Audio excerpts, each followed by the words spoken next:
The Mighty Whites podcast is recorded at the Don Bennison Recording Studio in Allerton Bywater. For more information, visit donbennison.com or email info@donbennison.com.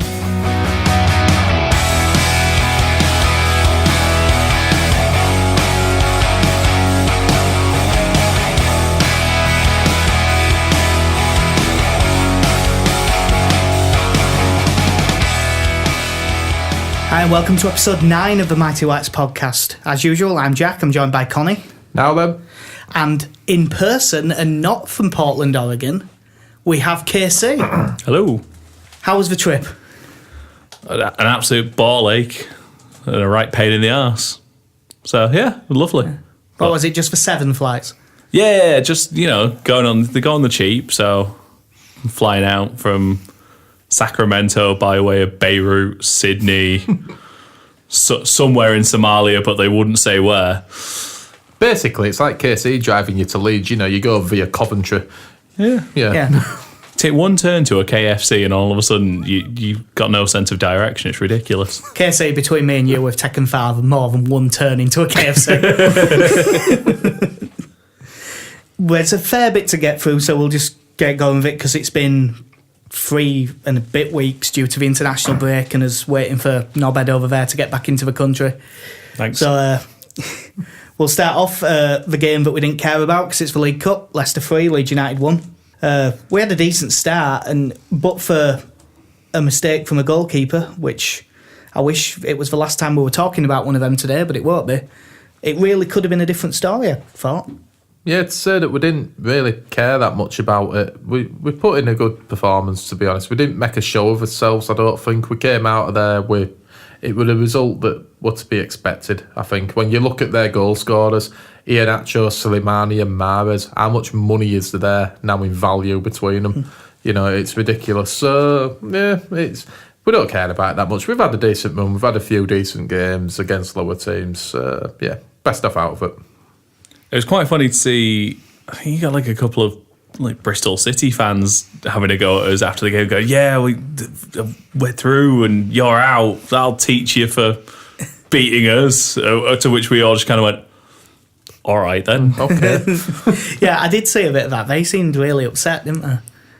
I wouldn't mind. It's not as if we beat them with a smash and grab either.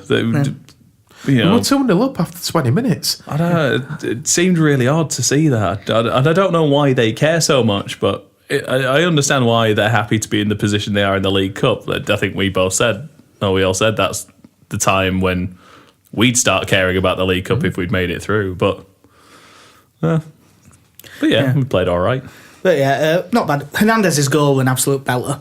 Yeah. Really good finish, which was a good thing. And in the second half, they just got on top, didn't they? It was just, especially once they brought on the players that they brought off the bench. I mean, they had some serious money on that pitch by the end of it.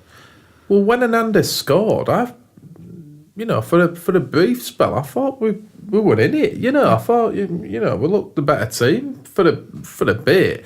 But it's like you say, I think just the depth and the strength they had to bring on. It says it all in goal scorers. It's a shame about Borthwick Jackson getting injured, though. Yeah, I thought he was having the best game he'd had for quite a while. Yeah. He had a decent first half. And left-back's been such a problem position that I really would have liked to have seen him keep going.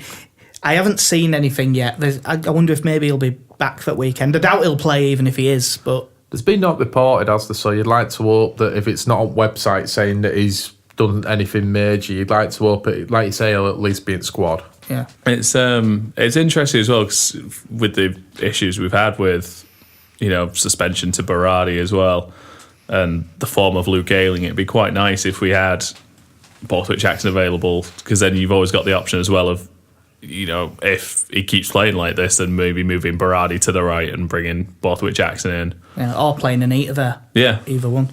Just to go off on a little bit of a tangent, do we know how Tyler Denton's getting on at Port Vale? Just to go off on a bit of a tangent. I haven't heard anything in particular, to be honest.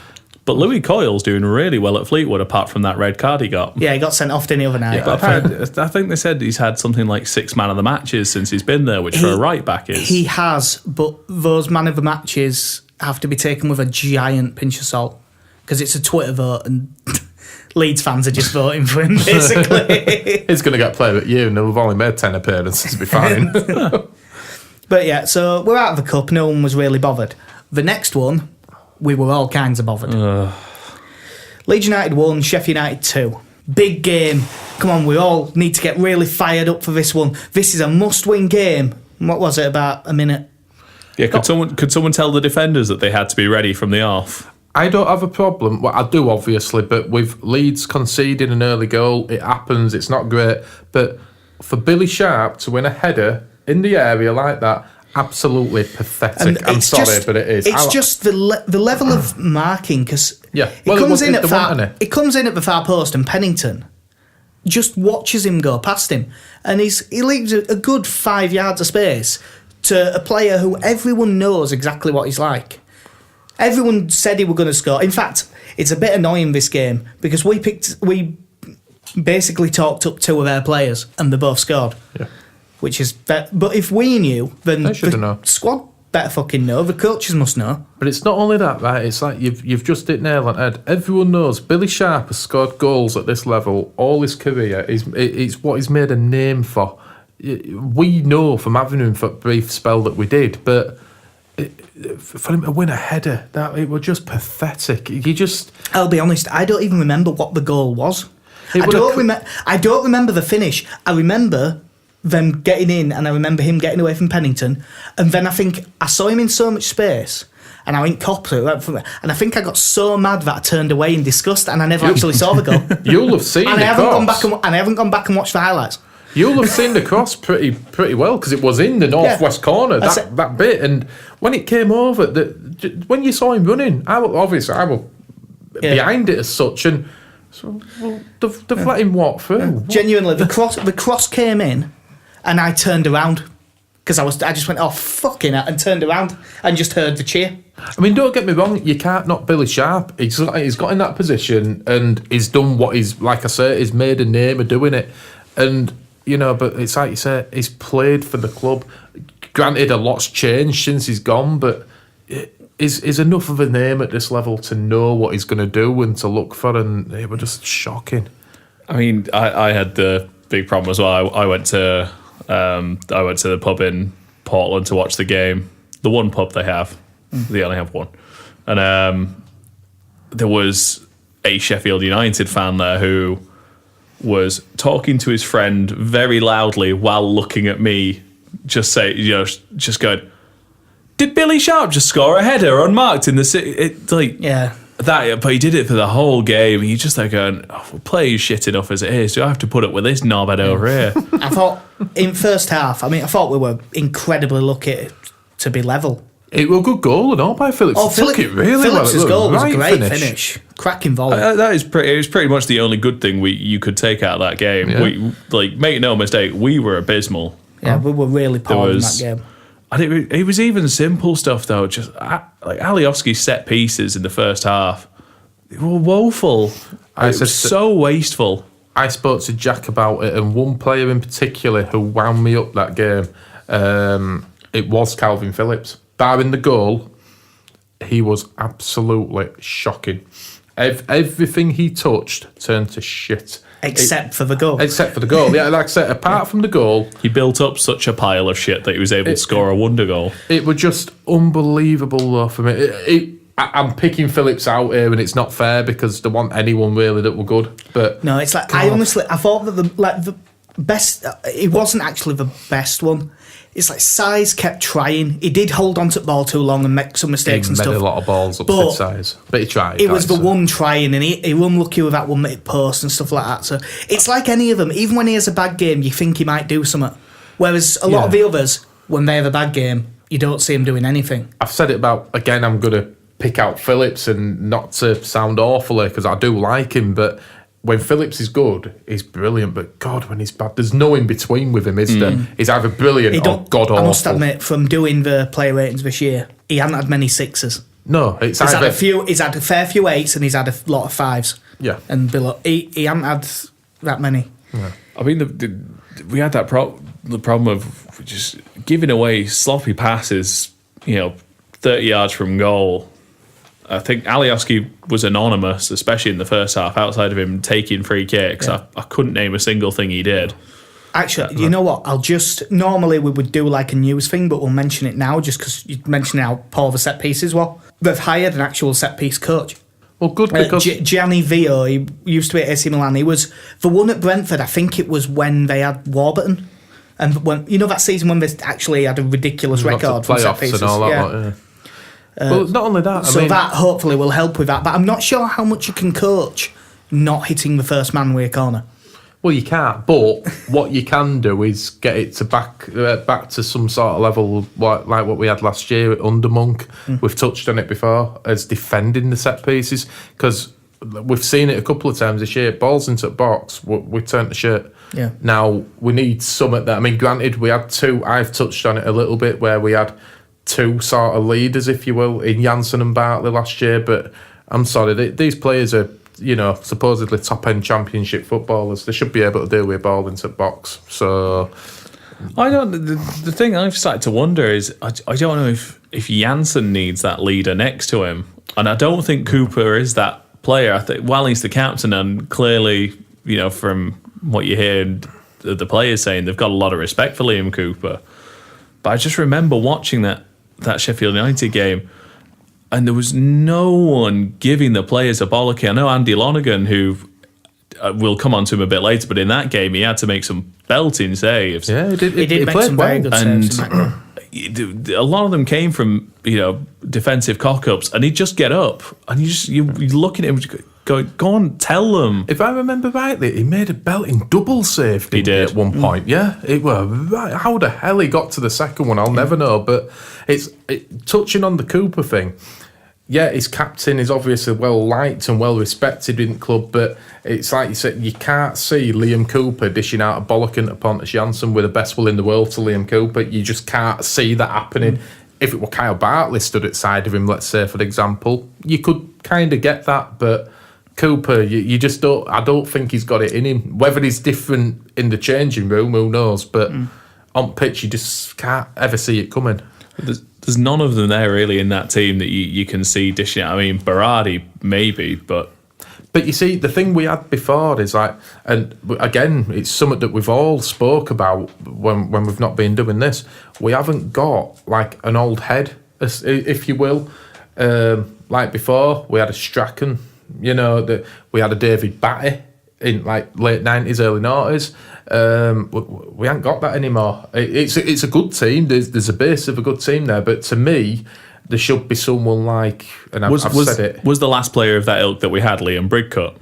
Yeah, the one who let go for £1 million. He was the right player in principle rather than actual practice. I'm just saying in terms of it wasn't good enough, but he was the right kind of person. How old is he now? Is he 30? I'm not even sure he's that old. No, he's not that. But he was experienced. He kind of set the tone in some games when he's on it. But I mean, after this Sheffield United game, I work with a few Huddersfield fans, and one of them, who's not a complete arsehole, actually said to me, "You have actually got the basis of a bloody good team there." He says, now, I'm not saying necessarily this player, but he's right in what he said. Someone like a Jonathan Hogg, someone just to sit in there. And I mentioned someone, like, again, some people might laugh at me, Glenn Whelan, who's gone to Villa on a freebie. Now, if you could sit someone of that sort of ilk, who's got that experience behind Vieira, Phillips, whoever you want to say, and let them go, I just think you need that person in Midlet Park to... You see, I genuinely think we've already got that. He's just not playing well. I genuinely think O'Kane is that guy. He just... How old is O'Kane? 27-ish. You see, to me, you're right in what you say. I think in a few years' time, he could be that player. But to me now, someone like a Hogg, let's say if we use that example, or dare say it, a Joey Barton, someone like that, just to sit. I know, controversial, but I'm not saying Joey Barton, I'm saying someone like Joey Barton, just to sit there and do it. I mean, we did it with Vinnie Jones last year, last time we were down there, and we basically paid him to boot us way up once we'd done it, thanks very much, off you go. That's what we need for me, something like that. Well, one thing that we definitely need is to stop making the same mistakes over and over again. And after the Reading game, we said, well, Luke Ayling ran forward by 10 yards and got completely caught out of position, but we'll let it go because it's not like him. So anyway, Sheffield United's second goal, Ayling got caught 10 yards too far forward and we got him down the left-hand side and scored. And it won't be the last time I say it today. It was near enough identical. It's really strange. You don't know if it's a sign of him not having confidence in himself or... I genuinely think, and it might be fine now because of the international break, but before that game, we'd all said he needs a rest. Yeah, he's never had one at Leeds. He finally tried to rest him for the Leicester game, and Borthwick Jackson got injured and he still had to come on and play 45 minutes. Well, you'll think since he signed, he hasn't had a break. That Leicester game was the first game this season, but he hasn't started. Yeah, because he's even started in Cup, hasn't he, against that Newport and Port Vale. Because he'd been playing centre-back. In Cup, we had to rest the centre-backs, so he had to play in there. It's a long time to go without a break, because practically all of last season, he played. For the style of game he plays as well, because it's not like he's a defensive fullback. He is up and down the touchline, and he gives plenty of support, so he covers a lot of ground. It's like, say, you'd hope that this international break's done him a bit of good, because he is a good player, and I still think he's one of the best fullbacks in the league. He's just had a really bad few weeks. The thing is, because it'll get through to him as well. You look to Luke Ayling as a sort of consistent performer, because he has been up until recently. He has been a consistent performer. Last year, for me, I thought he was up there with Janssen for Player of the Year. And I think I said it in this year that he will get the Player of the Year. I think he was...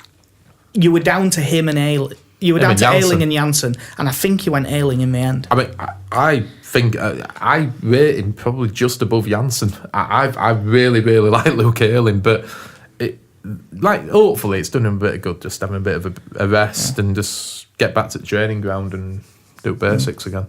Well, we moved on from a 2-1 defeat at home with a goal in the 80-something minute to a 2-1 defeat at home to a goal in the 80-something minute. 2-1 defeat at home to Derby. This one was a bit different because for the first hour, I thought we were a better side. And especially the first half, I thought we were comfortably the better side. That first half, obviously, it wasn't as good as the last time we played at home. But no, not even close. No, but having seen the last few games before leading up to that and watching that first half, you thought, this is more like it. This is more like the Leeds that came flying out of blocks. Yeah, they're a bit quicker, a bit more combative in the tackle, a bit more... Yeah. Just a bit higher tempo. Yeah. Just like they wanted it. That's all, like they were interested, loose balls, 50-50 balls, they were winning them comfortably. And, then something just seemed to switch, didn't it? And that was it. Well, Lasogga's goal was a pretty decent finish. It took it well, yeah. Which is the sort of thing, the one thing that he's got is that if you do give him enough chances, he is going to score. Yeah. But then the only way I can describe it really is that the team collectively shat the bed completely. They just panicked. And I'd love to say that they panicked when they equalised. And they did, but they actually did it before that. Because they had a couple of chances just not long before the goal where they really started coming onto us. Derby really upped the tempo. They picked up on around the hour mark, and then as soon as that happened, we just kind of fell to pieces fairly easily. Yeah, but this was the worst of Ayling's errors. Oh, yeah. Because this one, he's marking the winger. The ball gets played in. So play it back to goal. And there is a centre mid with him. Completely side. And Ayling runs forward 10 yards and infield like 7 yards to go challenge for it. So now winger's in 15 yards of space. Not back, through ball, across for win all, goal. And as soon as they equalised, you just saw all the players' heads go down. Yeah. And as soon as all the players' heads went down, everyone in the crowd did as well. Which is not on the crowd, it's always on the players, stuff like that. At the end of the day, what happens on that pitch... Because you could see exactly what was going to happen. What happens on that pitch it shouldn't do most of the time, but it does. What happens out on that pitch dictates the atmosphere in the crowd. It's just that's just common sense. There's nothing special behind that. That it's up to the players to do something, be it as menial as win a big tackle or something like that, to get the crowd going. And their attitude when that equaliser went in, just it were a bit like when we got beat 6-4 by Preston. You just knew it were coming. You know, all them years ago, you just knew it were coming. When they came out for that second half, you just looked at them and you thought, the attitude's fucking horrible. It's no. Well, there's another thing. When I said about Ayling not learning from his mistakes, there's another thing with this, and I mentioned this in the player ratings article I did. Against Sheffield United, Alioski was on the right, and he wasn't having much of a game, but he was tracking back and working. And he took him off and brought on Hernandez on the right, and then they immediately scored down the left-hand side. Now, admittedly, it was Ayling's error, but...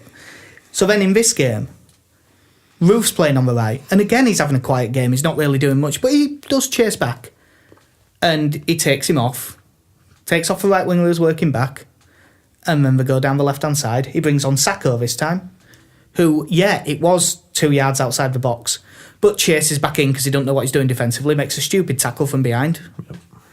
So it's another one where we're making the same mistakes. The players are making the same mistakes, but management's making the same Christensen. mistake. It's you can't keep.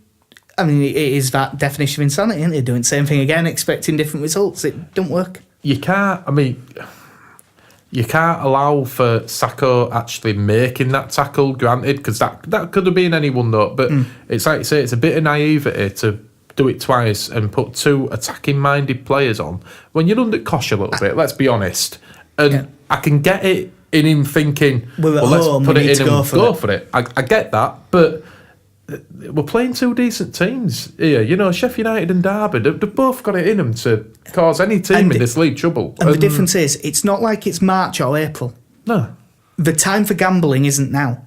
No, you need your points on board now. If instead of, from these 3 league games we're going to talk about, if instead of coming out with 0 points, we've come out with 2, it's bad, but you're not looking at 7 defeats in 9.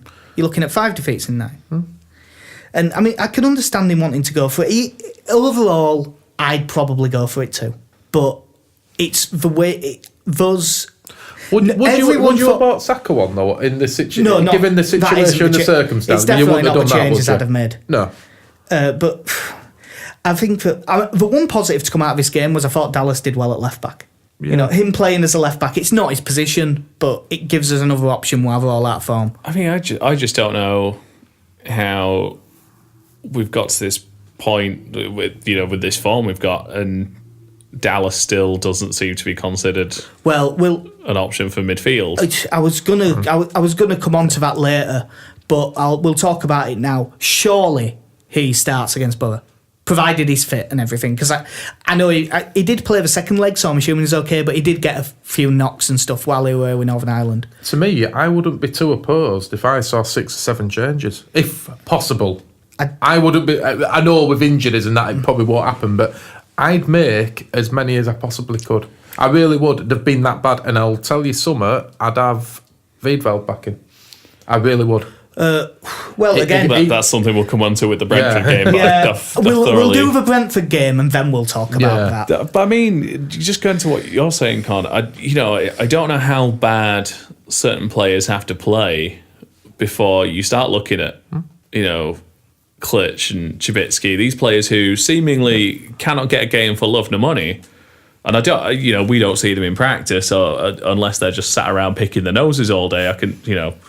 But I honestly don't know how bad we have to play before we have to look at that midfield and think about changing it. You're talking about Chibitsky. Now, it's going to sound harsh this on J.Y. Grott because he's a young lad, it's a new country, but from what I've seen of J.Y. Grott, he seems to be a bit of a one-trick pony, to be honest. That's one more trick. To say, what's his trick? I was going to say it's one more trick that I've seen. Just running. Not aimlessly. Is it running out to the wing? Yeah, aimlessly. A bit Steve Morrison. I am sure. I mean, he keeps getting picked at Dutch youth teams and stuff. There must be something there. But to me, I haven't seen any evidence of it in a Leeds shirt. Other than he had a couple of moments against Leicester. Yeah, but where he beat a man and stuff, but But we've signed Kabitsky because he's been knocking goals in. Now, give him a go. Get him in and let's have a look. He'd be in far before Grot if I was in charge. I mean, I look at Grot, and there is a big part of me thinks we've sent Marcus Antonsen out on loan. Yeah, who I appreciate that clearly Christensen probably sees Ekuban as ahead of Antonsen in the pecking order. And, it was never the intention for him to have this spell out injured. But the fact that we've got someone who is out on loan who would do a better job off the bench than Grot, it does get frustrating at this point. Especially when you've got Kabitsky sat there. You just think, well, you've signed someone. You've signed Grot basically for potential. You've got Kabitsky. Yeah, there's potential there as well. He's only young, but he's scored goals as well. So and he has got a couple of years on Grot as well. Yeah. So, get him in, just give him a run out. But it's like you say, it's a click and all that lot. Give him a go. They can't do any worse than what them lot have done in the last few weeks, can they? Yeah. I think the current issues we've got with side, and they do look like a scared football team. Like a really scared team. And it was summed up by what Gary Rowett said after Derby game. Because obviously if they were 1-0 down and they'd been second best, and he came out afterwards and said, at half-time he said, if you score, I'm telling you now, they won't react well. If teams are coming to Elland Road, and you can give that as a team talk, basically, if we can get one, they'll shit themselves and give us the game. How have we managed, though? We've gone from the start of the season where I can't remember how many games it was that we went without conceding. Well, we did 6 in a row in the league. Yeah. And then all of a sudden we've got to this point where I have absolutely no confidence in us to try and shut out a game. Well, what I would say, we'll come back onto that after the Brentford game. Because as much as I've given some stick to Christensen for the changes he's made it here, this is the one where I just really felt sorry for him. Yeah. I mean, the change on 80 minutes where he brought Grot on, I disagreed with. But the rest of it, you can't really blame him, because what the fuck are you meant to do when you're in charge of a football club and Andy fucking Lonergan does what he does against Brentford? Yeah. This is the second worst goalkeeping performance I've ever seen for Leeds United. Behind Chubby? Behind Rahubka against Blackpool. All he needed to do was fall over and find a way to get one of our players sent off.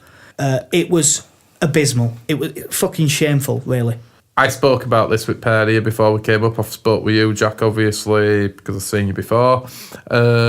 I've got no issues. It happens. Goalies miss balls, they drop them, and if they make a mistake, they're punished for it 9 times out of 10. How does he land on his arse? It's that gets me. How does he fall over? And then... Yeah, that's true. If he drops that but keeps his feet, he still gets there first, because there was no one within 5 yards of him. Now, that to me, I mean, we spoke about, does he think he's going to go into his post? Does he think there's a defender behind him, a striker? Surely that comes down to commanding your area and having a bit of spatial awareness. Sure, there should be basic attributes that a goalkeeper should have, surely, at any level. Now, it wasn't the only thing that he did. He fumbled a cross into the box as well, I noticed. Yes, and it was like a low bouncing ball. It was nothing of a ball. Knee height. And you know the joke people used to make about Ian Walker in the 90s, from that time he went to pick up the ball and kicked it between his feet? Yeah. He kind of did that with his knee. Yeah. But there was no one gambling, so it was fine. I mean, for the whole, the defence weren't bad. Take away this daft tackle from Janssen, but the defence weren't bad that game. I really don't think they were. But, when you've got a goalie dropping a bollock like that, what are you meant to do? And the second one.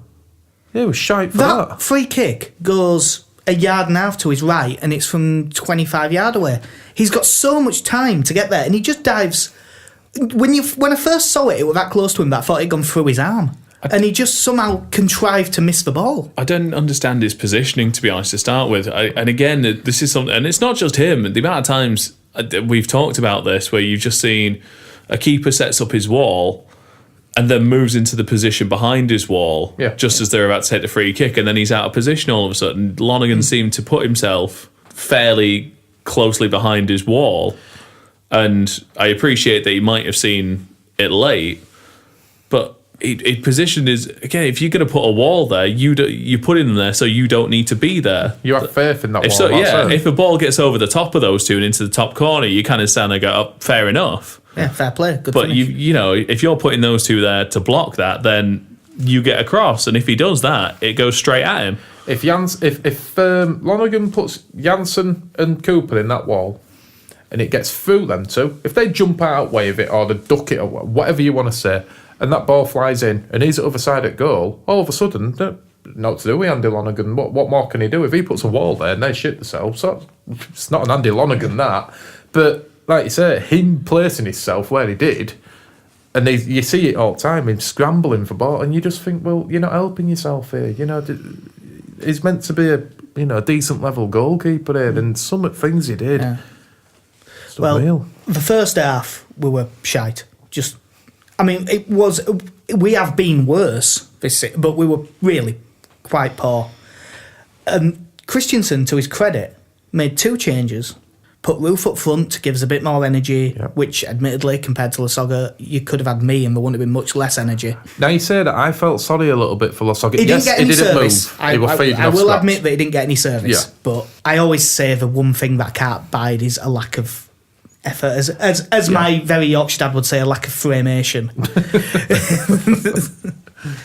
But he made 2 changes and we've drastically improved.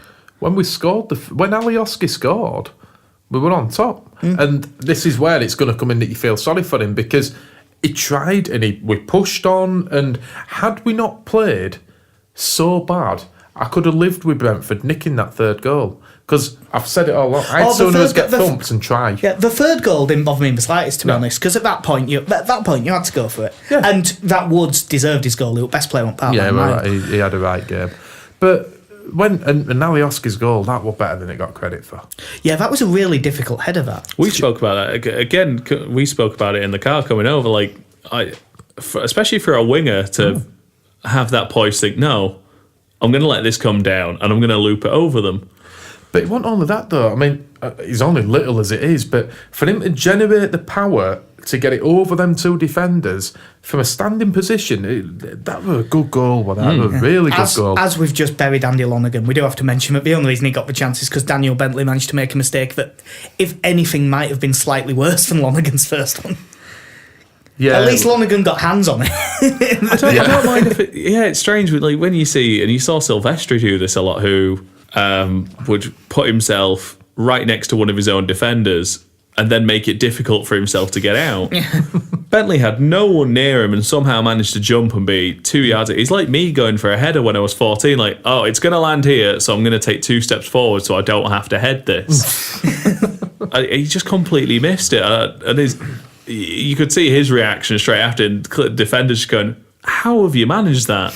I loved the excuse for giving him on TV that he might have lost it in the floodlight. glare from a floodlight. Yeah, I said this to you about it. I think it was David Prutton who were doing punditry for it. Jesus. Yep. And the minute they said it, I was sat at my girlfriend's house watching it and just quiet, bit pissed off, to be honest. And when I heard that, I just went, bollocks, Prutton, bollocks. Yeah. So, no, sorry. I'd allow like 10% of that excuse Yeah. if they were away from home. Yeah. But he plays there all the time. every He week. knows exactly what's going on. But I mean, that was really poor. Anyway, those 4 results: 10th in league, 23 points from 16. It's a good job we had a good start. It's a good job we had a good start. We're still only 3 points off the playoffs. We beat Middlesbrough, don't we? Go 5th. Well, it depends on results. on Yeah, Saturday. But we could do. yeah. But before we get into like the news and stuff, we may as well do it now. Felix Wiedwald got dropped because of that performance against Sheff Wednesday, which was a poor goalkeeping performance. And as I put on through it all together, this performance from Andy Lonergan made Wiedwald look like Lev fucking Yashin. Yeah. Would you drop Lonergan and bring Wiedwald back? 100%. Yeah, I think so. And Lonergan's up to probably even including the Derby game has put in some good performance in that time. We said in the Sheffield United game, he was pulling, like, if he wasn't playing as well he did in that game, Sheffield United could have easily had 4 or 5. Oh, yeah, yeah. But that performance, it was awful. Mine's kind of weird because I wouldn't drop him, but I also wouldn't have dropped Wiedwald. No. That's the thing, where it was harsh on Wiedwald, and I think it'd be harsh on Lonergan. Would it be harsh on Lonergan, though, if you're considering the two sort of...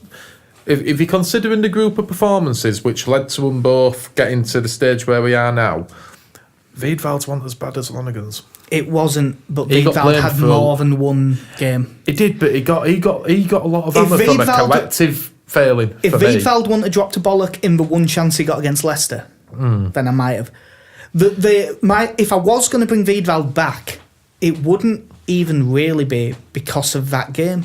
The team, when we were playing well, it was when we had Wiedwald in goal, and when I know that it pissed us off sometimes because they took unnecessary risks, but it was when Christensen was sticking to his principles and playing the ball out.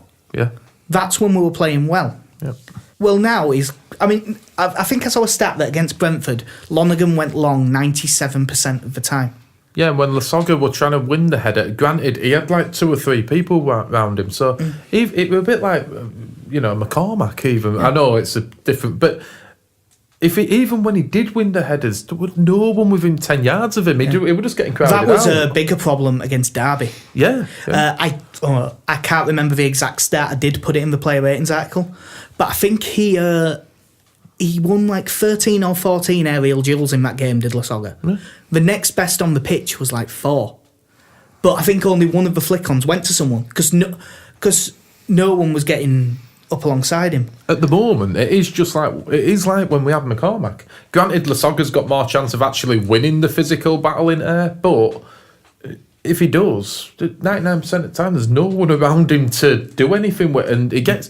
Granted, he doesn't help himself and he doesn't run and move yet, but if he's feeding off scraps and he's up there on his own, but there's only so much one man can do. I mean, it's because... Was it the... I think it was the Bristol City game where we went to the 3 central midfielders, wasn't it? And we've stuck with that since. Well, sort of, because Phillips basically played as a 10. Phillips has pushed on, but he gets back more so than Saiz would. Yeah. At the same time, we kind of put Saiz in this wide position. He's in those games, he's probably still been our best player, but he's just not nearly as effective as he can be now. And it's a shame that if we're doing that to someone who at the moment is probably our best player, that we're shifting him out of position, we're kind of shooting ourselves in the foot. And like you say, if you've got Lasogga who's winning that many headers, you need Saiz in there in that central area to be feeding off those balls. What I'd say is we'll come back to Christensen. We'll talk more about him right at the end when we've previewed the upcoming games and stuff. But there's a couple of things that I would have thought. The first one, and it's something I've been on about for a while actually, from watching Lasogga play. Would you play 2 up top? Yeah. Because that's what I'd play Lasogga and Roof. Yeah. Roof is the willing runner for me. He will run for you, and if Lasogga wins flick-ons, Saiz will do a job, but he's more like if it goes back, your flick-ons, you want someone like Roof or a Kabitsky or someone like that to go. Because I would play 2 up top, but the thing is, with the players we've got, if you want to play 2 up top and get Saiz in the side, I think you have to play 3 centre-backs with wing-backs. And play like 2 wing-backs, 2 centre-mids, 1 with Saiz, and then 2 up front. I think that's the only way you can do it if you want to play Saiz. You can play 2 up front and not play Saiz, or just play him as an out-and-out left midfielder in a 4-4-2. But I think that wastes him. I mean, I'm still in favour of... I'd go back to the 4-2-3-1, and to be honest, I'd like to see... we did at the start. Yeah, and I'd like to see us go with Vieira and O'Kane, because I think that offers you more protection than O'Kane and Phillips does. Because even when you got those 3 attacking midfielders, Phillips still likes to get forward and join the attack. Whereas if you put Vieira in there, it gives you a little bit more cover. That way we can get Saiz back in as that central attacking midfielder. And then you can have, Alioski, you can have Roof, you can have Hernandez, any of those sort of 3. If you want to make those changes, you can have Chibitsky in there. I wouldn't mind us going for the 3 attacking midfielders and having Roof as the centre forward and if the focus, if they have the ability to keep the ball on the floor. If we do keep 4-2-3-1, which is what I think will happen, it's just I would be severely tempted to play 2 up front, but I don't think we will. I think we'll play 4-2-3-1. And if we do play 4-2-3-1, I'd play Roof ahead of Lasoga at least this game. He has said though in past, he said it in his press conference that he's not opposed to playing 4-4-2. Is Christiansen? Well, he says that he's got loads of plans and stuff. I mean, they all involve J. Roy Grott coming on as a sub to try and get us out of the hole. I'll tell you what. Round table. Will J. Roy Grott score a goal this season? Yeah. Yes, but he'll probably be off his arse or something. Or he'll be looking the other way. I'll tell you what. I'll take the no then, because I don't think he will. I mean, he doesn't look like. I was going to say a man, but he's 19. He doesn't look like. He does look like a man. He's 6'4" and built like a brick shithouse. You could put him in a Rhino shirt. He won't look out of place. he's and bless him. You know, I think you said earlier, Con. Like it's almost unfair for us to be getting on at him at this point. He's 19. He's not played over here before. He's away from home. It's a new country. But at the same time, there's certain things he does. It's a tendency to kind of just drift off into spaces where he shouldn't be. His lack of aerial prowess. Yeah, he should be for someone who's massive. Because he does. Again, he's 6'4". You don't really need to be able to jump that high, but he just doesn't seem to be able to know how to shield him. Shield the ball or anything like that. And again, like I said earlier, clearly the plan was for Ekuban to be the backup striker, and he'd be the one coming on instead. But it won't be available for Middlesbrough, but I don't think he's far off now. He's been back in training for a couple of weeks. The bit that we did see of him against Sunderland, it looked all right. Yeah. I mean, I know it's hard to base it off what we did see, but it looked the part. He held it up well. He linked up well. So, yeah, looking forward to seeing him back. I said, out of them all, he could be the one that surprised us, Ekuban. I do think there's something there with him. Yeah. But yeah, obviously there's a lot to think about with team. But there's the one change that I think is out that he's nailed on. If Stuart Dallas doesn't start on the left hand side, I'll be absolutely amazed. Actually, yeah, I'm sorry, I forgot his name when I was going through the wingers. They think you left out Dallas. That's how much we're leaving him out, though. Yeah. And I wouldn't mind because, by all accounts, he did a good job for Northern Ireland in these. In first leg, it was really dangerous, and they just it was after about 4 minutes. They just booted him up in air. Although saying that though, when he has played for us this year, he scored goals. Start of the season when he was scored at Sunderland, bench. scored that late one against Birmingham. Yeah, he's played well. So yeah, I'm with you on that. He should be starting. Yeah. But I suppose we will see. We'll just see anyway.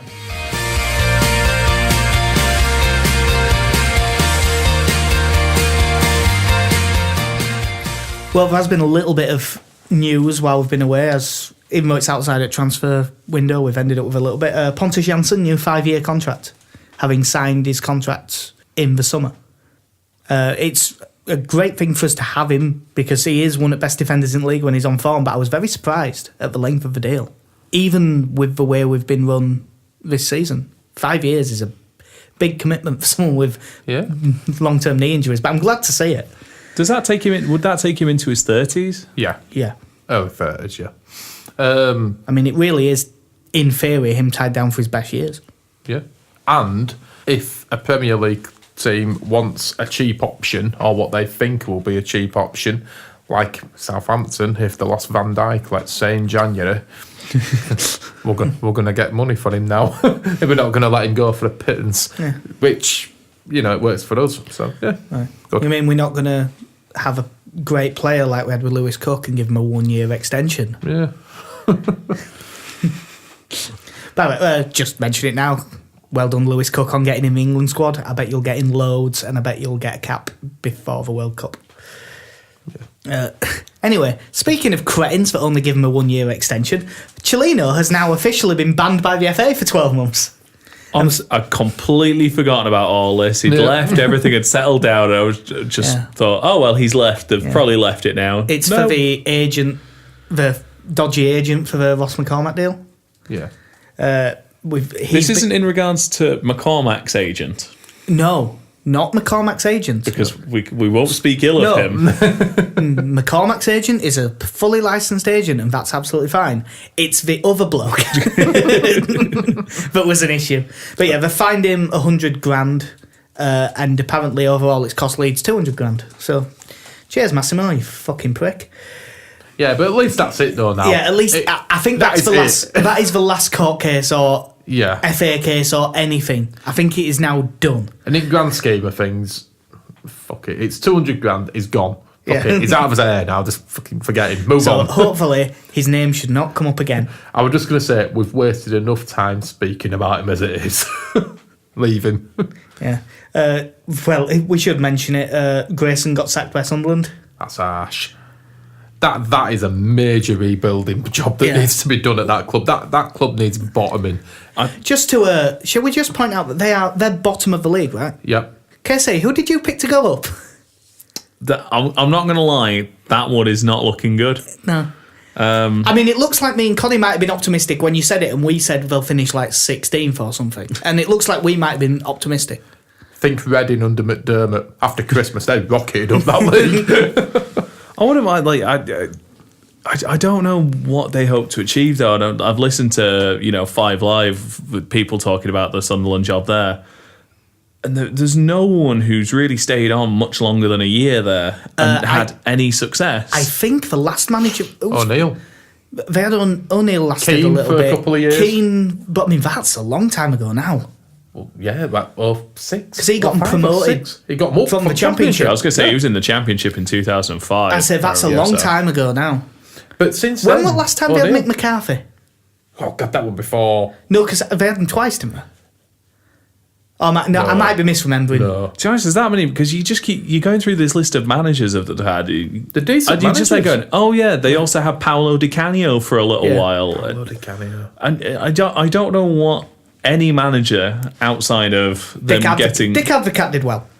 He did, to be fair. But again, he didn't stick around, so it all just got undone. But I mean, what is it? They haven't won a home game now for like 16 months or something daft. But to me, they've set Grayson on because he knows this league. He's done a decent job. Didn't Preston come 9th last year? They're 8th and 9th. Yeah. And they're still doing all right. Well, if you look at up until this job, he took Blackpool up, got us did up. well. Kent Leeds took us up. We finished 7th, sold all his players, sacked him in 8th. Yeah.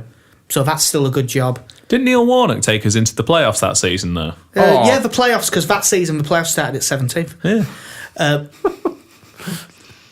And then he went to Preston, who had the budget of like the 16th, 17th biggest budget, and finished 9th. Huddersfield as well. He did. Yeah, God, I missed out Huddersfield. Yeah, I blank out that he managed them because Agent Grayson. He didn't want to be there. That's why we put 5 past him when he was there. He wanted that to happen. But yeah, I mean, they've set him on because he knows this league, and to me, this season should have been a write-off for Sunderland. Looks like it's going to be anyway, but yeah, if they finish one place above the relegation zone, they've done well. They'll still have the parachute payments next year. Then they can start building. They have this squad of players who, at best, are average. Yeah. They get there on big Premier League contracts. wage. Do you know what? What's their motivation? So I've just remembered something because I remember saying it on the podcast now just before we played it. One of them went cup, but Sunderland won their opening 3 games, didn't they? Yeah, they got off to a decent start, and actually it was quite surprising because I know I tipped them to do all right, but you tipped them to go up. You tipped them to do a damn sight better than all right. I know. Whoops. We had Fulham win it league, I suppose. We did. Fulham aren't going to go down though, I don't think. Like I've got faith in Burton and Bolton to be much worse than them over the course of the season, but no, they got off to a decent start, and clearly, I don't know what happened. They clearly did the same thing that we did, just slightly earlier. I think that club's kind of almost rotten to the core at the minute. I mean, if you remember that pre-season where Darren Gibson got drunk with some fans and slagged them all off, just saying half of these players don't want to be here. Well, yeah, it wasn't very professional of him, but it looks like he's not wrong. He was right. I mean, you look at some of the players that would have still got there, like Lamin Kone. You just think, Jesus. Can you remember after Christ, that? He had that good 6 months, didn't he, up to January, and Everton tried to sign him for like 20 million quid, and they turned it down. Dodged that bullet. But I mean, it's just one of them. Grayson were brought in there to rebuild that club, from what I can see, and yeah, we're going to have its knockbacks. It were going to be more knockbacks than it were steps forward this season for me, anyway, for them. But I mean, who's going to take it? Who'd want it? There's a lot of players there as well that, if you getting relegated in the style that Sunderland did last year, who wants to take on half those players? How do you get rid of them?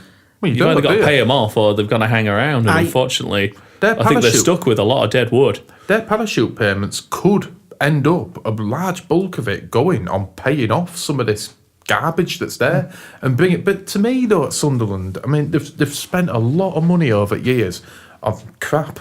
I mean, we're talking about a team that for the last 2 years has relied on Jermaine Defoe to stay in Premier League. Now, don't get me wrong, Jermaine Defoe's still a quality player, but when you're a Premier League club now and you're relying on a 34, 35-year-old player to keep you up, it's a testament to how good Jermaine Defoe is that in a team that poor, that he was still getting the goals he did. Yeah. Well, he got recalled to England team playing for that club. So, it is, like you say, it's a testament to Defoe. But they are a big case for not looking abroad at cheap options. That or looking at home. This is what we're going to come to. They bought through Duncan Watmore. Yeah, he's been a bit unlucky. He got a bad injury, didn't he? Yeah. Because he's rapid as well. But other than Duncan Watmore, what? Youngsters at the They have actually got a few that they're playing this season. George Honeyman, he's there, isn't he? George Honeyman, yes. He looks all right. They've got a couple that are getting near. Oh, God, what's his name? He's Sunderland as well, and you've got Lyndon Gooch, isn't it? Is he Sunderland? I know his Sorry. name. I'm sure. I think that's his name. And yes, He tried so hard there as well. there we have Casey giggling at Gooch. Hang on, it is the combination of Linden and Gooch. But I mean, to me, some of these youngsters. You ought to know him anyway, because he's an American. Oh, okay. Because didn't they have? They had Yedlin last season on loan. Yeah, who's gone to Newcastle now. Hang on, no, I think He was at Newcastle Sunderland on Newcastle. It was at Newcastle. It was at Newcastle last season as well, wasn't it? It was the season before that he was at Sunderland. Oh, okay. He was on loan. Because he was on loan Newcastle from Spurs. Was it from They're on loan Spurs? from Spurs. God, but he's still a Tottenham player. Yeah, he was still a My Tottenham God. player, but they had Trippier and Walker. Yeah. Because he has signed for Newcastle permanent now, hasn't he? Yeah, I believe so, yeah. but like you say, with Sunderland, it's a shame because you don't want to see any fans suffer like that. And I know a lot of, I lived up there, mate. I'm not that fussed about seeing them suffer. Yeah, but it's not nice to see a club like that, go. We didn't like it when it happened to us. So it's... But you wonder, I mean, they've got a chairman there who don't want the club. No, he's not willing to put any money into it. Ellis Short wants red, doesn't he? So. But who's going to buy it? Who's, like KC said, who is going to buy that club and inherit what's there? Why would you? Yeah. That club needs bottoming. And That's it. The place that they need to go really for a manager is, I think they need to get someone from like League Two who's doing really well, or who's in charge at Shrewsbury, because they're doing unbelievable with squad they've got. I don't know. Because I don't see anyone who's big money dropping down to take that job. No. But I could see someone going the other way and taking a chance. Yeah. And I can't remember who the manager is, but I think they've lost one game all season, and they were fifth favourites for relegation or something. I mean, you look at established championship managers. Who'd take that job? Especially now, once you've seen how Grayson's been treated this, and the fans really wanted him out as well. They weren't happy. No. And I just remember them again saying on 5 Live, well, he's inherited this squad. What do you expect him to do with it while there's this many players still there? The signings he's made, like Graben. It's a decent signing, that, for Championship. Albeit on loan, it's decent signings, that. And then, but there is also James Vaughan. Yeah, that were a dodgy Who one. does have the ability, but I mean, like his knees are about 56 years old. Yeah, But I mean, he had played just well for Buddy. flicking through their squad now, you've got Aidan McGeady's there, Callum It's a McManaman, lot of money. Jack Rodwell, Paddy McNair, the Lee Catamol, players like that who in the Championship Should be fine. Should do a job. Yeah, I mean, we were talking earlier about the sort of player we'd like in our team that's kind of said this. Lee Catamol is that sort of player. That, I know he's worth 2-3 red cards every season, but Don't at the matter. same time, he is that player, and it's not a bad squad, but it's just weighed down by some absolute dross. I think it says a lot about how much we like Grayson that we've spent this much time on Sunderland. Yeah. To be honest. But the thing is with him, though, I mean, he's a good manager, and I hope he gets another job in Championship. He He should get another job will in do. Championship. At worst, he'll get a big League One job where he can come back up with him. Yeah, you'd imagine so.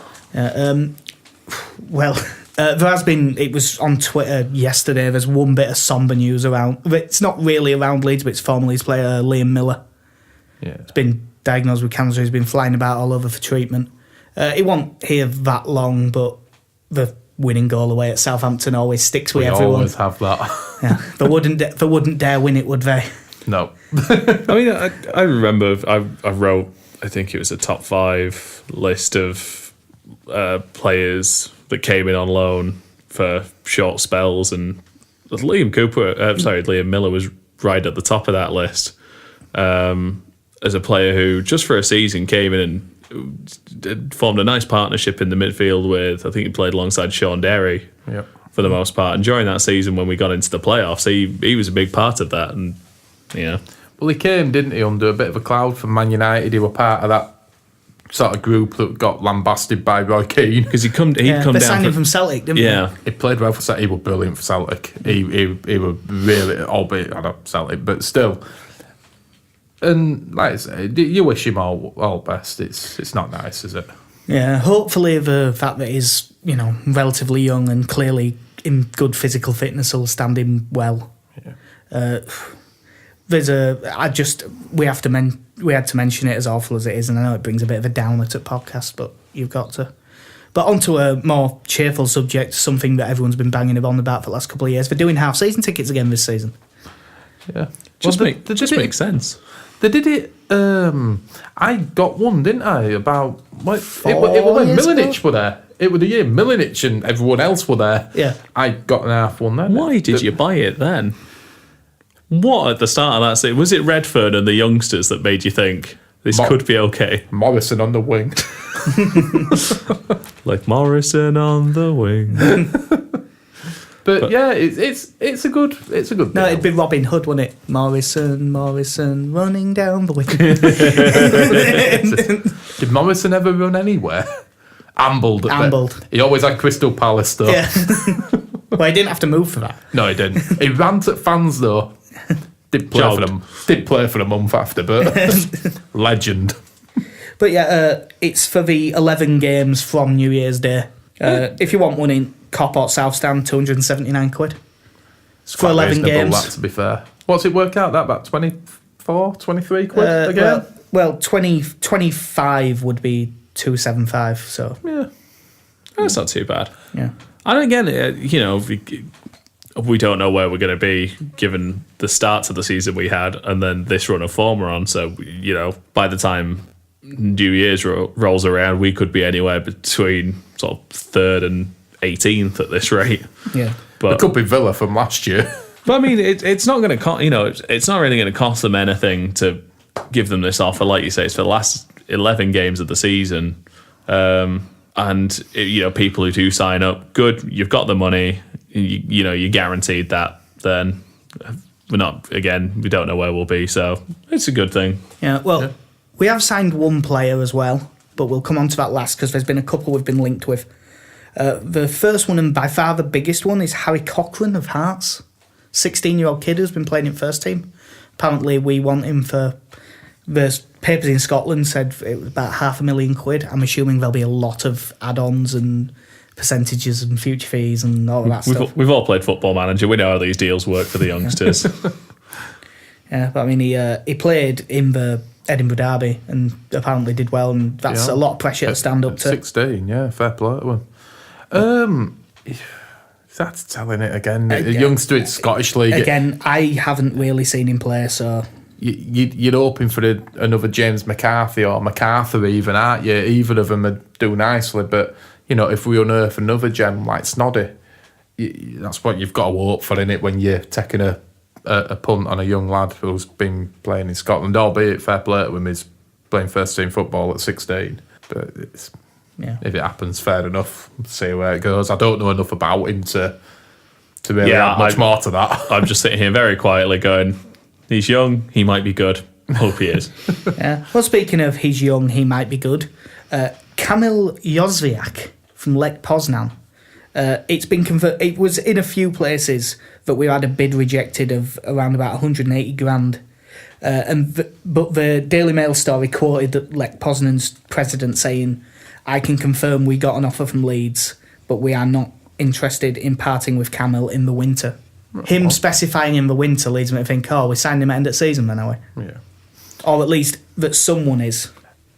Again, I don't know him to say but No, I've no idea. No, but I mean, it fits in with what we've been doing, getting players into the under-23s, doesn't it? When you look at the RAL Rays and if he's been at Lech Poznan, it's not a bad club to be. It's a pretty big, decent club. It's not like we're signing him from nowhere, is it? It's well, they're famed for their intimidating atmosphere and stuff like that, aren't they? I mean, that's where Man City nicked their celebrations from. Yeah. Yeah. But the one that we have actually signed, Ryan Edmondson. It was confirmed today by Leeds. It'd been in the pipeline for a few days, apparently, but it's done. Signed from York City for an undisclosed fee, only 16 years old. Played a few first-team games, made his debut last month against Brackley. His contract's till 2020. He's not expected to be anywhere near the first team straight away, obviously. But the main thing with this, more than us signing a kid from York, is apparently Angus Kinnear said this is the start of a wider plan to get some players in from the UK and especially Yorkshire. Good. Yeah. Which short term probably won't matter that much, but long term could make a real difference. Well, I mean, just looking at the team we've assembled over the summer, one thing that quite a few people have said is we've not looked at many British players anyway, or players with championship experience when you look at our starting lineup now.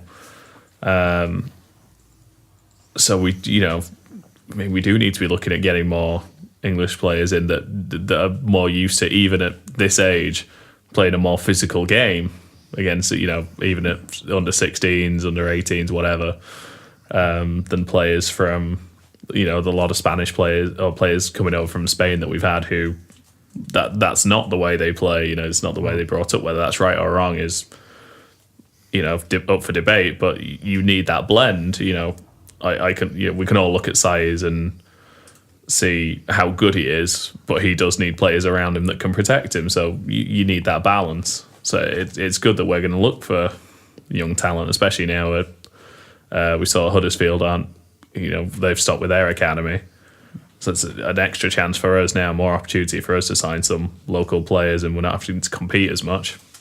You just hope he gets a fair crack at whip, though. I mean, how many young strikers have we signed? I think the most recent sort of high profile, if you want, were Robbie McDade. I'm glad you could remember his name. I could remember McDade, but I had Sean McDade. No, Sean McDade.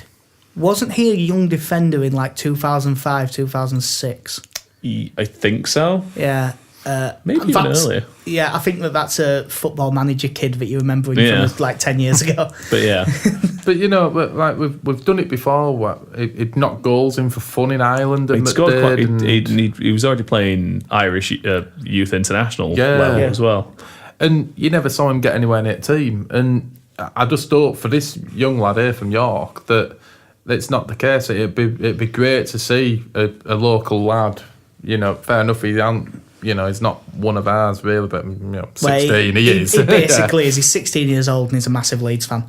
But you just like to see it, happen for him and come through. Any youngster, you want to see it happen for him, and I just hope he don't disappear into obscurity like the likes of McDade having passed and that. So, but good luck to him though. Yeah. Apparently, he turned down Middlesbrough to come to Leeds. Good luck. I bet it's because he hates Gary Monk. Yeah. Snake. Well, speaking of the snake, Sunday. Fully licensed. That's as far as I'll go into that quote. If you get that joke, you get that joke. But yeah, big game on Sunday. Home to Middlesbrough. 5th in the league. they've won the last 3. Why does everyone hit form just before they play us? Yeah. But Middlesbrough have got a hell of a squad. Yeah, I mean, 5th in league, it's, to me, with that team that they've got, it's minimum that you'd be expecting from Yeah, if that. they finish outside the playoffs, it's a disastrous season with their squad. Money they've spent, I mean, 15 million on a Sambalonga, 9 million on Braithwaite, 7 million on on Fletcher. Yeah. That's ridiculous. I mean, granted, they've got the parachute payments that can do it, but so still, they've that's spent obscene. 33 million on strikers with a manager that usually plays one up front. Yeah. And doesn't like to substitute. Yeah. So they've got their own youngster, that Marcus Tavernier. James Tavernier, fullback at Rangers. It's his brother. He scored a load for under 23s. They played him in Cup. He scored in that, and he scored winner against Sunderland in the last game. I've only seen him in highlight form, but he does look pretty good. And they've got Adama Traore as well, who... Quality. He looked good in Premier League last year. It depends what version of him shows up. They've got down in there. I mean, in this league, he'll do a job, but how one man so average has racked up the amount in transfer fees he has over his career and got as many England caps as he has, I'll never know. Yeah, a couple of years ago, we briefly, it got floated around. Oh, Leeds could get Stuart Downing. We're all right. We've got better. It's fine. Keep him. Yeah, in goal, Darren Randolph. Good goal. Decent keeper, but he's prone to the odd error. And he's done it against Leeds before, hasn't he? Yeah, was Birmingham? I was going to say, Darren Randolph was in goal when we beat Birmingham 4-0, wasn't he? When Matt Smith scored twice. Yeah. And he had that one where he came out of his box and just kicked it straight to McCormack. You mean systems? Yeah, everyone wants to talk about systems, don't want to talk about players. Lee Clark almost in tears about formations. Yeah. I went on a massive unbeaten run. Yeah, you started in 5th and you finish it in 7th. Their back 4 has been pretty settled all season. Cyrus Christie at right back, Daniel Ayala, Ben Gibson. How they've kept Ben Gibson in this league, I'm not sure. Yeah. And George Friend. George Friend. At left back. And they've got... Is that the Fabio that played for Scum? Yeah. By the way, just leave it in editing-wise, you might hear a beer. But we do not have to promote that beer, so it's okay. His brother, is he still at Lyon, Raphael? Yeah, I believe so. God, he's laughing his bollocks off at his twin. It's a bit of a Rod and Ray situation, isn't it? Yeah, pretty much, yeah. You know, more like Danny and Ray. You know, you kind of look at it and you're like, yeah, you play professional football. But the only thing I'm disappointed about is that we never played Man United and had Fabio and Raphael against the Turner twins. God. So that's the dream right there. That would have been worrying because, God, they are 50 million times better than the Turner twins. I hate to say it. Dude, we're going to pub soon. They might be in. That's fine. Sorry. Yeah.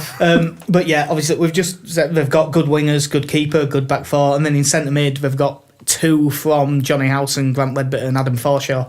Where did Clayton go? He's still there. He just can't get near the team. He's still there, but I think he's been injured. Oh, okay. He would get him. He would get him. I was going to say because I know a guy I work with out in America. The last couple of years, he's a Middlesbrough fan. He's a fan of Adam Clayton. He's not as big a fan of Adam Clayton as me. No, but Clayton is gone. Clayton is gone. That is the most angry I've ever been about transfer listing a player. Sold Fuck him. you, Neil Warnock. Sold him so we could get Lee Peltier in. But yeah, not to wind you up. Yeah, this is a tough game that logically there is no reason we get a result in. So I'm going to say we win 1-0. Football logic. Well, I'm going to blow it out of water even more. I'm going to say we win and we score 2 goals. I'm going to go 2-1 Leeds. Jesus, what's wrong with you two? We're in denial. Blind optimism. That's what's wrong with us. Guys, what's wrong with you? We're obviously going to win 2-1. Because we're not keeping a clean sheet, but I'd love it if we stuck it to Monk. I'd love it if we beat them. Love it. Well, that's the problem. But isn't the line, they've got to go to Middlesbrough and get something. We've got to go to Middlesbrough. Middlesbrough have got to come to us and hopefully get nothing. Yeah. And if they don't, it's not end of world. So, can I say, are you serious with 2-1? I've got 2-1. So, We're all going for a win. So we're all sure that logically Leeds will not get a result here. It's a bad matchup for us. We're out of form, they're in form, and all three of us have got to win, and you two both have 2-1. Yep. Cool. It's Leeds United, and it's been the last 15 years. It's what we do. It's fine. Yeah. I mean, it's what we did against. It's exactly what we did against Bristol City. Yeah. So not in good form. They're playing well. Go beat them. This one I might not be able to defy logic with. No. Wednesday night, Wolves away, and Wolves are a little bit good. I just like that you've written it down, and just before I noticed you'd written it down, I went, they're a bit good, aren't they? Yeah, Wolves are a bit good. They've actually only won 2 of the last 3, but they've won 5 of the last 6. They got beat away at QPR, but last couple they beat Fulham, beat Norwich. Much like Borough. In fact, they've got an even more solid goalkeeper than Borough in John Ruddy. That's a good Very signing, good keeper for this level. That were a free transfer, that as well. He was one that we did actually talk about before the season started. Yeah. I just don't know if we did it on here. We didn't do it on here because by the time we did the first podcast, we'd already signed Wiedwald. But yeah, in general, these play 3 at the back with wing backs. I did not see this coming, but Conor Cody's turned into a really good centre half apparently. Yeah, when he left He was Huddersfield centre and mid, went wasn't he? there, you were like, yeah, Because fair enough. it was at Liverpool, wasn't He started at Liverpool, went to Huddersfield, and then they got shut of him, I think, just before Wagner took over. And again, the Huddersfield fans I work with didn't really bat an eyelid when he left. He were just there. You know, he wasn't particularly bad, but he wasn't really good enough to be doing, you know, what they were wanting. But yeah, it turned out all right for him, hasn't it? Yeah, several good centre-backs to play with him. Ryan Bennett. That Willy Bolly looks all right. I haven't seen that much of him, to be honest. Danny Bath's a good player. And Courtney Hawes, who's played a fair bit for England 21s, he's got like... I think he's in double figures for caps, so he's played a fair bit. So they're pretty solid there. But where their strength's been this season, aside from the obvious, really expensive players, is their wing-backs have been really good. Matt Doherty and that Barry Douglas, who I had never heard of before this season. That's a cracking name. Yeah, but he has had a really strange career. Yeah, just looking at that now, Jesus Christ, yeah, that is some career, that is some path, innit? Yeah, started at Queen's Park in I think they were in Scottish Division 2 at the time, and they went down, but he stood out a mile, signed by Dundee United, 3 years there. Did well there, Again. that move. Again, for a Scottish player, yeah, that all sounds reasonable. From Dundee United, he went to Lech Poznan. Their second mention of the podcast. 3 years at Lech Poznan, and then he goes to Konyaspor. As you do. And then, after playing at Konyaspor, he shows up at Wolves. I've never heard of him before this season, but apparently he's been brilliant. I know that the 2-0 win against Fulham, he set up both goals. In midfield, that Roman size is decent, and they've got Ruben Neves. And how the hell Ruben Neves is playing in this league is ridiculous. Ruben Neves, who should be at a top 6 Premier League club. Genuinely. He is that good. I mean, they're doing a bit like what Watford did when they got their new owners. Yeah, just sign Serie A. Yeah. It'll work eventually. Yeah, but I mean... To be honest, I think they're doing it better. Yeah. Ruben Neves was captain for Porto in the Champions League at 18 years old. And it's not like he's now 35. He's now 21. They signed him for, what was that, 16, 17 million? Which, again, it's nothing. It is in championship terms, but... For the player, you get. Yeah, sod all. Yeah, I mean, he stands out a mile in this league. It's just a joke that he's playing in it. Alfred Ndiaye is decent. I've always liked Ben Marshall, who he'll probably... I think it's because I love a centre mid who can every now and then just smash one in from 35 yards. And he's got a really good long shot, so I think it's always given me a bit of a soft spot for him. To be honest, I thought it was still at Blackburn. I didn't even know he'd gone. Yeah, I think Has he been playing? He's been on bench for the most part. He has his injury problems though, doesn't he? Yeah. Yeah, he won't be involved, I wouldn't have thought, but just because he stood out when I watched him, they've got that Morgan Gibbs-White, who played in Under-17 World Cup, and he looked really good in midfield. I doubt they'll play yet, but then up front, they've got 4, really, that'll play. I mean, Helder Costa, Ivan Cavallero, Leo Bonatini and Diogo Jota. Jesus. I mean, Is it ridiculous? yeah. Well, I mean, I think Selection. Bonatini's got like 10 this season. I think he's top scorer. Hotter's on loan from Atletico, and apparently they're going to make it permanent for a decent whack of money. I don't know how much, but decent amount. Helder Costa shouldn't be anywhere near the Championship. No. It's a squad that, I mean, I didn't pick them, but logically, if they come outside the top 3, it's a disaster. Yeah. And if with the start they've now had, if they come outside the top 2, they've made a bollocks. Yeah. Yeah, I mean, I thought pre-season Fulham would win league, but from this position, you'd be very surprised if Wolves don't win the league. Yeah, definitely. I'm really not looking forward to this game, if I'm being honest. No. You know the confidence we all seem to have for the Middlesbrough game? There is none of that for this game. Not even... I think the Gary Monk factor will kind of carry us a little bit, I'd hope, in Middlesbrough game, but this, nah. We'll let you have first one then, Casey. Ooh.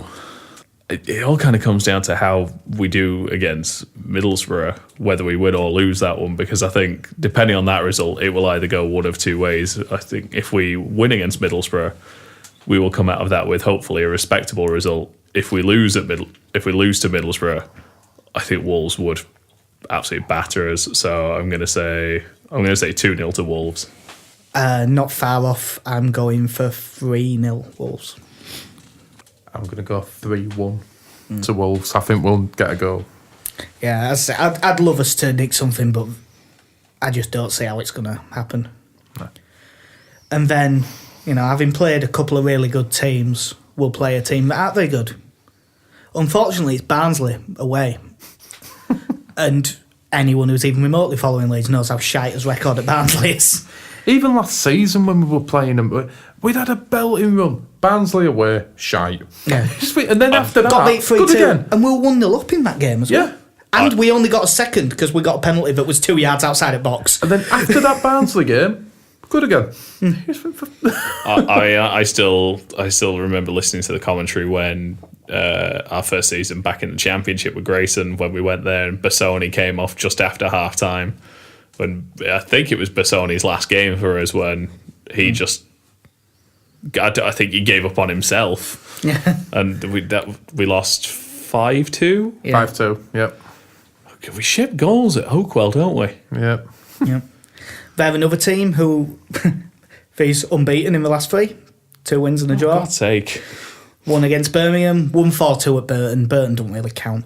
No. But a 1-1 draw at Hillsborough. That's a creditable result. Yeah, I know Chef Wednesday, they battered us, but they haven't been in good nick this year. But yeah, on paper, their squad is nowhere near ours.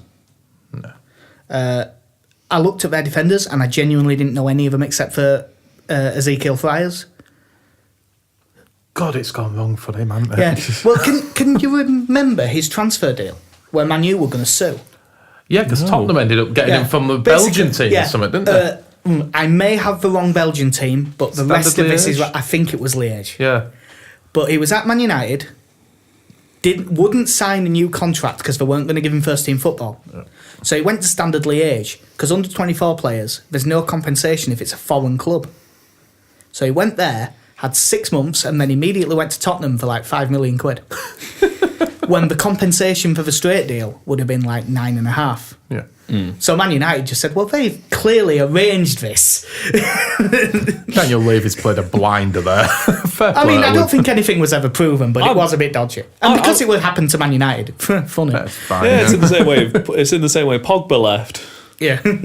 When he just went, no, bollocks to you. I am going to be one of the best midfielders around. Yeah. I am going to leave. In fairness to Paul Pogba, they played Johnny Evans in centre mid. Oh, yeah. I'm fully on Pogba's side. It's just funny the fact that he went away, had an amazing few years, and then they had to spend that much money to bring him back. At least when it happened to Bosnich, it was like £3 million. You can live with that. Unlike Zeki Friars, who went away and did nothing. I think he locked up at Palace at one bit as well. Yeah, he did lock up at Palace, yeah. But yeah, we've got Adam Hamill on wing, who's decent but not special. Lloyd Isgrove looked all right when he was at Southampton, but that could have been because that was a good under-21s team that you were looking at with Gallagher, and it had Ward-Prowse in and all of them in. George Moncur is okay. Technically good, but he looked really good at Colchester, but that's Colchester. The only one that jumped out when I looked through the squad, other than Mowat, but he's out on loan, that Ugbo from Chelsea, who I've never seen play, but I did come up against him on Football Manager and he was lightning quick, so he's probably really quick. So he's someone that will maybe have to go. And I did look up his goal record in like the under-18s and under-19s. He got 63 goals in 102 games for Chelsea.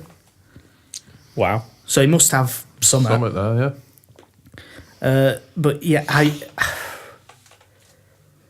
I think that we are going to break the hoodoo. And I think we'll win 2-0. I think we're going to break the hoodoo, and I think we're going to give him a good hiding. I'm going to go 4-0 Leeds. Jesus. That's... I think we're going to break the hoodoo and we will scrape a 1-1 draw. Hey, compared to the last few years. Yeah. Right. I said we'd come back to Christensen. So now's the time. At the start of the season, we were playing out from back and we were winning games.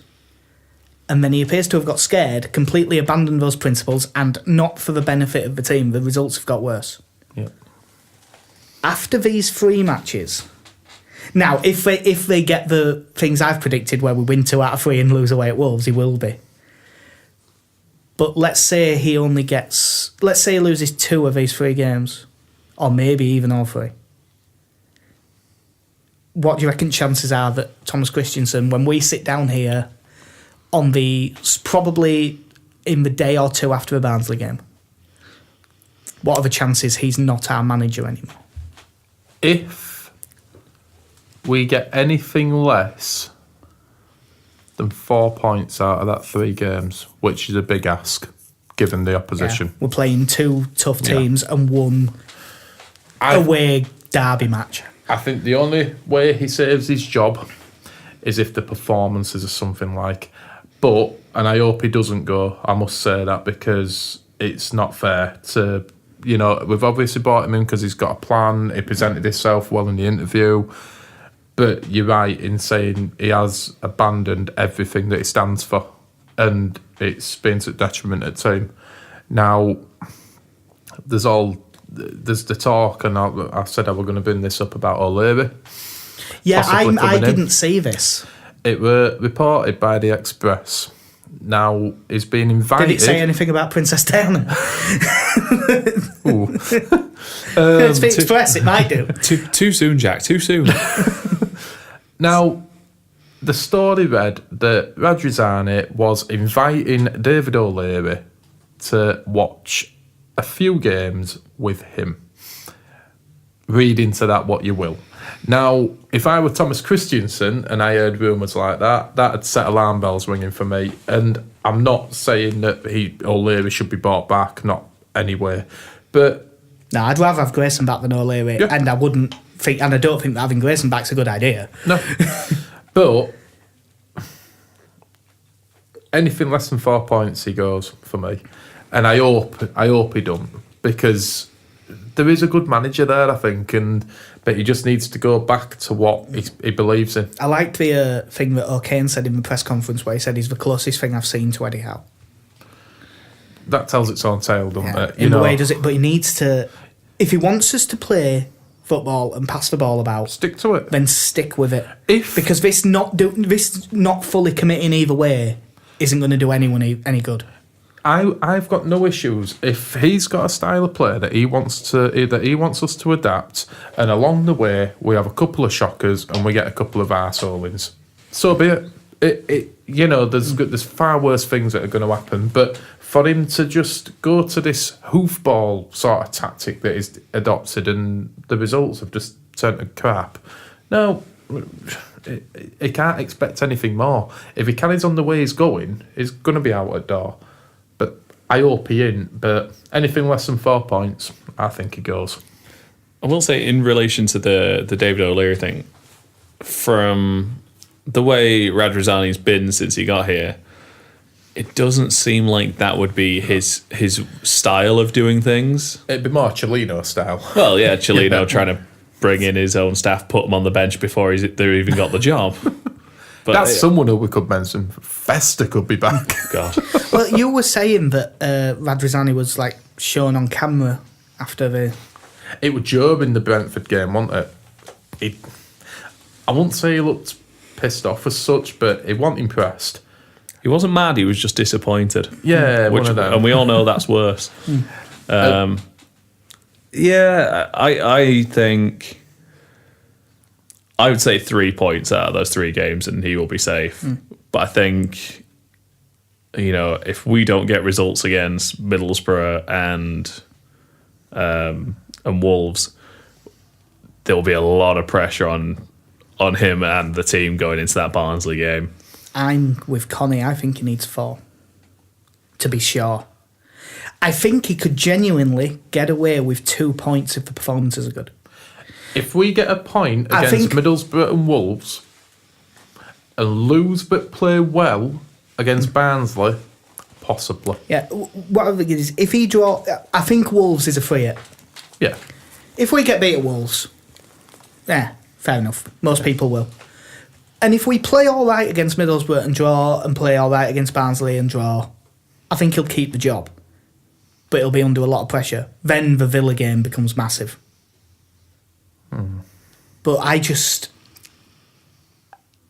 the thing that worries me is if we lose to Middlesbrough, I could see the atmosphere turning a bit poisonous. At the minute, I'd say there's like 15% that are starting to really turn against him. If we were to turn up for that Middlesbrough game and play like we did for the last half hour against Derby, and like the last half hour against Sheffield United, that could turn really quick. I think the interesting thing to look at is that I think we're in exactly the same position now as we were at this time last season. 2 games ago, we were still the best start we'd had for 8 years. Yeah. I don't agree that he should go. I just could see it happening. It's just the fact that last year we had a very inconsistent start to the season. Worse than that. Well, yeah, we had an abysmal start. What with second or third bottom? We were after second 6 or third games? bottom, and if Kyle Bartley don't score that late winner against Blackburn, by all accounts, Gary Monk will go. But yeah, we've got to. It's just the way that it's happened this season. We've gone from the best of starts to this run of form now, which is dismal. There was no, like you say, there was no period where it transitioned into that. It was just we started really well, then we fell off a cliff. So it is unfortunate that we're halfway through November, and again we're in a position where we're talking about the future of our manager. Again, I don't see where we would get by sacking him. I was just going to ask that. If, let's say, he goes. Yeah. Who would you get? Disclaimer, none of us want him sacked. Let's just say that because 7 defeats in 9, which is the record we have where we're standing at the moment, that would be enough to get, I'd say, within the whole football league, 90% of managers out of the door. At least under a lot of pressure. Bearing in mind at the very least. in mind, and I know again it's under, a maniac of an owner like Cellino, but Milanic was sacked after 6 games, and he'd at least drawn half of them. Yeah. We've not even done that. Rosler got like 10 to 12. Something like that, wasn't it? And we didn't even lose that many of them. We just drew about 6. Now, that record as it stands is enough to get a lot of people out the door. Now, if he adds another 2 defeats into that and it all of a sudden becomes, 10 defeats in 12, 30 points dropped. You look at it that way, it's not good. Now, it's the old thing, you can blame the manager to an extent, but once them players get out there, what can Christiansen do? It's a tough one. I know the book stays with Christiansen, but if he goes, who would you get? Who would you realistically have? There's no one that really jumps Who out. jumps out? No. I mean, in terms Again, of, like I just said for Sunderland, you would be looking at someone lower league who's in good nick. Yep. And I don't think that's any better than... but I don't think either that's where Radrizzani would look. I mean, you look where we got Christensen from. No, he'd probably do some... He'd probably just...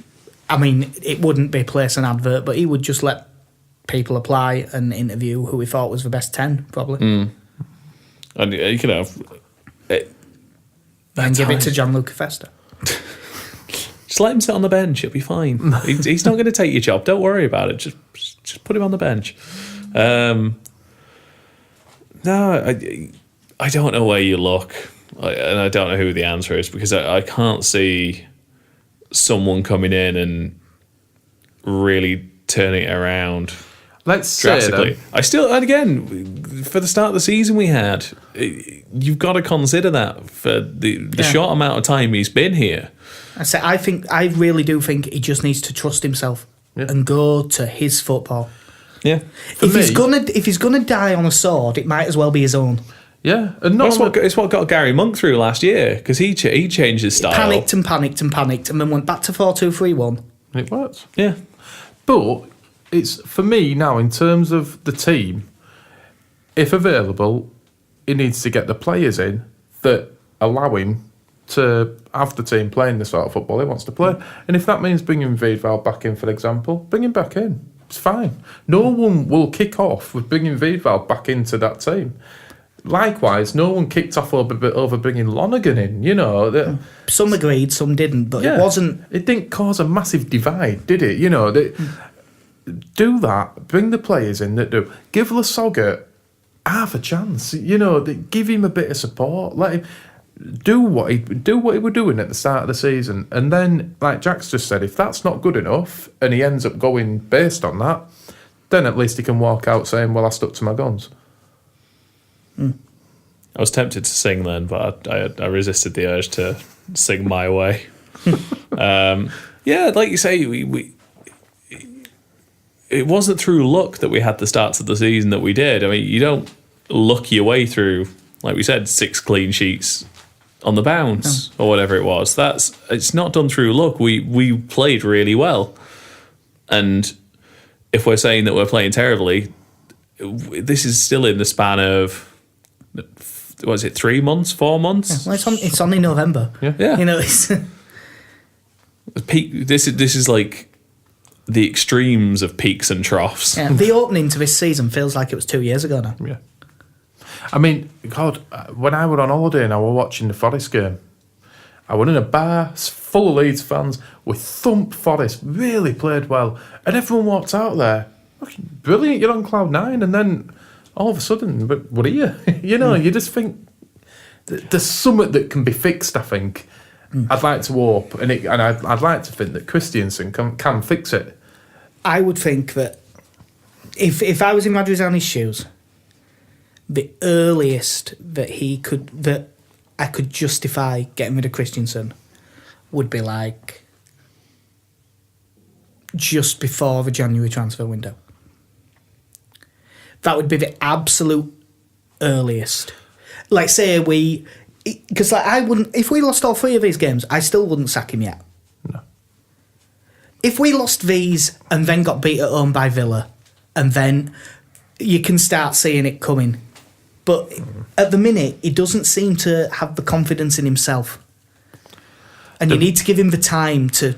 The good thing he's got in his favour is that senior players like O'Kane are coming out and speaking highly of him. There's no deafening silence from players, which is a good sign for him, because usually in situations like that, the silence is deafening, isn't it? You don't get any senior players like your captains or leaders like a Janssen or, you know, whatever, coming out and in support of him. O'Kane's done that. Now, that says a lot. You know, if the players are behind him, that's half his battle. If he can just make some tweaks and, as we keep saying, go back to what he believes in. I think one of the things he probably needs to do, again, go back to that 4-2-3-1, and I think he just needs to rotate players more carefully. And, you know, that's clearly he's clearly got a system in mind. He clearly wants Lasogga as the front man. Well, Lasogga is his best striker. Yeah, I mean, even if he's playing badly and he's sometimes lazy, he is our best striker. Yeah, and he's done a good job. You saw at Derby what he can do. He gets into positions for chances. Brentford, he still had a number of chances. But every now and again, he just give him a break for a game. And we have players like Rufin. Chabitsky can play up there. Not Grot.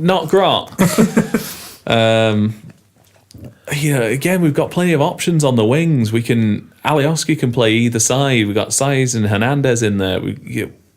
Again, Chabitsky, just every now and again, just give someone else a chance, keep things fresh. Basically, what you're saying is he needs to come back to what you know and take everything real slow. Oh, nice. A bit of embrace.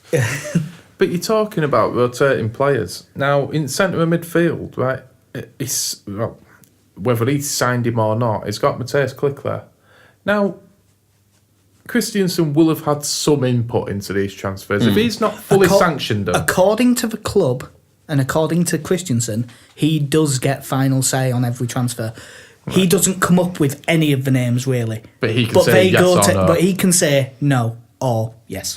Right, so How accurate that is, we don't know. That's what they've said. So if we're going on the assumption then that he has had the final say on, let's use Klich as an example,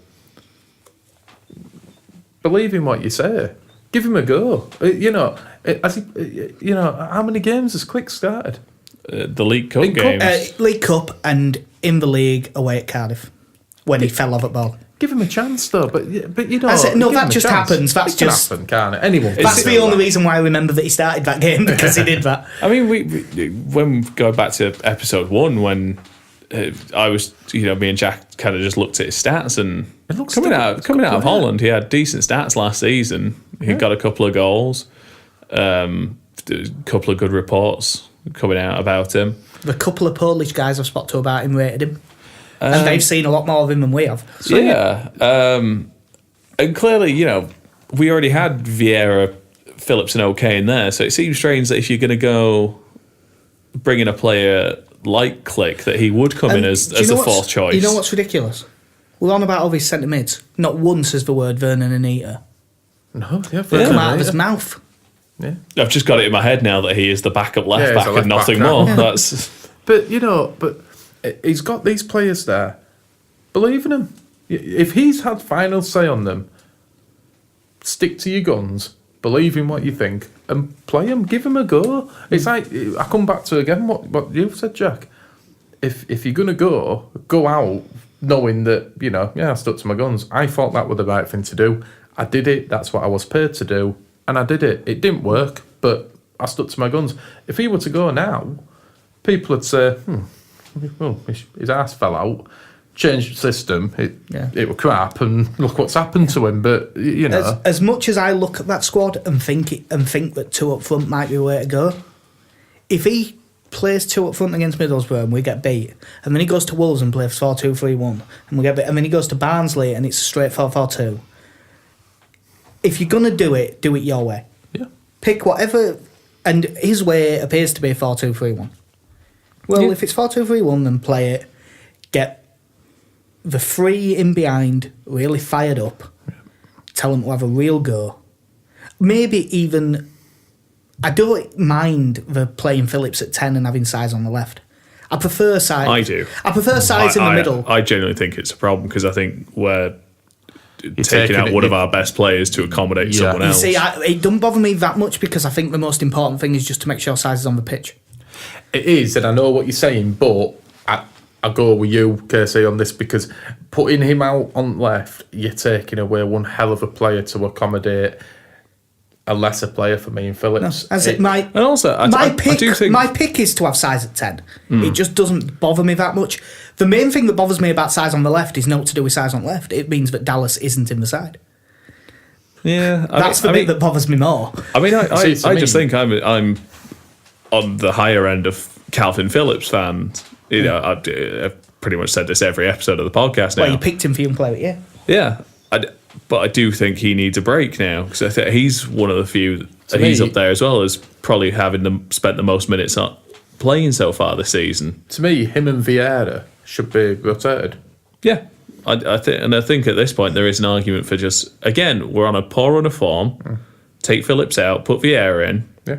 Play with two more defensive-minded players. I see, right, to me, if we rock up at this Middlesbrough game and we've got Lasogga up front, Dallas on left, Size at middle, Alioski on right, O'Kane, and one of Phillips and Vieira. And we went with that. For Middlesbrough game, definitely Vieira. But if we rotate, if we could stick with that as much as we could and rotate Phillips and Vieira, I'd be happy, mate, at that. I really would. And then you've got the likes of Roof, Hernandez as backup. You know, it's the squad's there. Again, you just. I really like Pablo Hernandez, but again, playing against a tough team, and he is one. He's slow. He's a bit slower than Saiz, and two, he doesn't put in he's not going to put in the defensive work that Saiz is. He's a similar player, and other than free kicks, is there anything he's better? No. He's a slower, older version than Saiz. We can't speak for penalties because in fact, no, Saiz took loads of penalties for Huesca last season, and he had a really good record. So no, we can speak for penalties as well. I think as a playmaker, I think the one thing you give Hernandez the edge on is the experience he's had at a higher level. That Saiz hasn't had that quality experience. Saiz is he's 25, is he? The thing with Hernandez's experience at a higher level though is that most of it was on the wing. I'm not opposed to the legs now before his pace went. To be honest, I'm again probably not for these games, but again, Hernandez you on the mentioned left was fine. You mentioned it at the start of the season, the games to play Hernandez against a team like Barnsley. Hernandez on the left, I wouldn't mind seeing that, having him. Barnsley at home, yeah. Barnsley away, no. Barnsley away is bound to be a battle.